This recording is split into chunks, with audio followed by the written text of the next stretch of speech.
থেকে রাজধানী দিল্লি পর্যন্ত 4 লেন হাইওয়ে তৈরি হতে পারত। বিদেশি ঋণের কোনো প্রয়োজনই হতো না। আমাদের দেশের টাকা, আমাদের দেশের পলিটিশিয়ানরা কিভাবে নয় ছয় করছে তা জেনে নিন এই ছদ্মবেশী শয়তানদের চিহ্নিত করুন।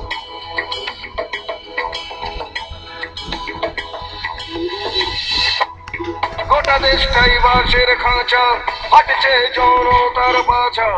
অখণ্ড মুক্তি খোঁজার সবার আছে অধিকার। ঘুষ আজ জাতীয় আহার, হাজার কমিটির বাহার। ফলাফলে বিরাট শূন্য, দু চোখে জমাটাধার।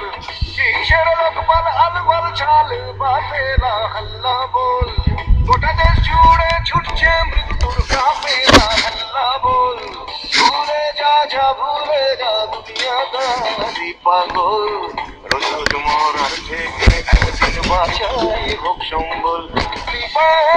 রাজনীতিক মন্ত্রী সব গন্ডগোল, সব শুয়োরের বাচ্চারাই করাপ্টেড দেশটা বিরামল।